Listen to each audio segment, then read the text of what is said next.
আসসালামু আলাইকুম। আমি আজকে আপনাদের সাথে একদম দোকানের স্টাইলে পারফেক্ট সমোসা রেসিপি শেয়ার করব। তো চলুন দেখে আসি।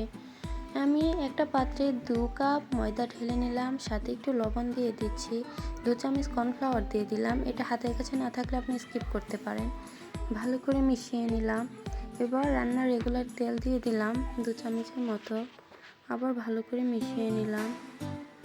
এই পর্যায়ে আমার মাখানো হয়ে গেছে। এবার কালো জিরে দিয়ে দিলাম।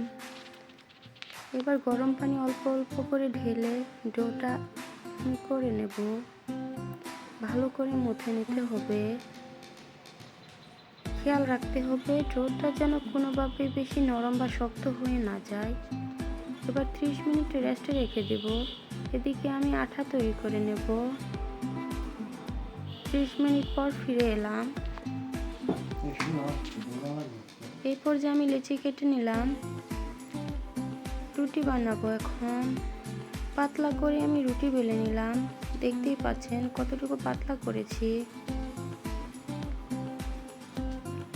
এখন আমি চুলায় প্যান বসিয়ে দিয়ে সেখানে রুটিটা অল্প করে সেঁকে নিতে হবে। এই তো আমার সেঁকা প্রায় হয়ে গেছে।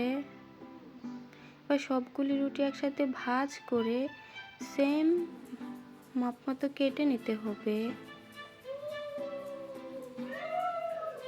আমি সব দিক দিয়ে কেটে সমান করে নিচ্ছি, আপনারা দেখতেই পাচ্ছেন। এটাও সমান করে কেটে নিতে হবে, দুটোর সাইজ যেন সমান হয়। রুটির এক্সট্রা অংশটা ভেজে আমি গুঁড়ো করে নিয়েছি।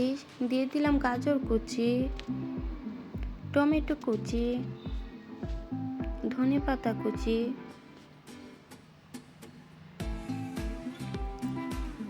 এবার দিয়ে দিচ্ছি কাঁচামরিচ, একটু লবণ, জিরে ভাজা,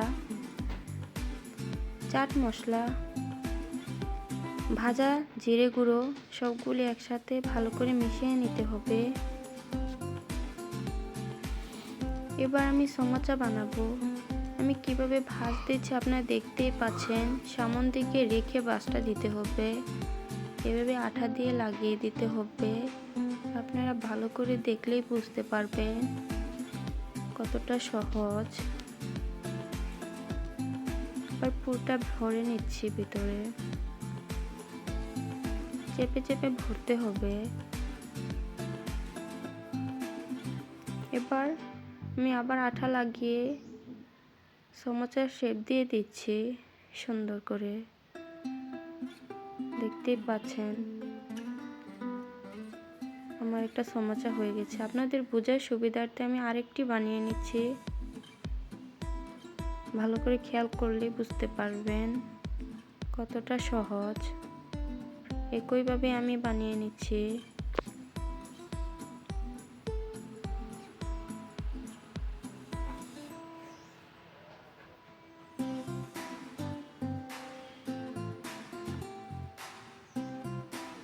আবার আঠা লাগিয়ে সমোসার শেপ দিয়ে দেব।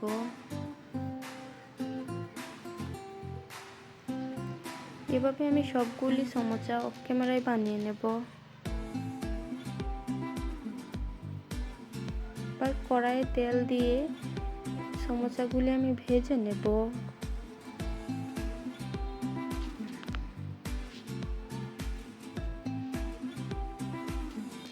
উল্টিয়ে পাল্টিয়ে দিতে হবে কিছুক্ষণ পর পরই, যেন সব দিক থেকে কালারটা সুন্দর আসে।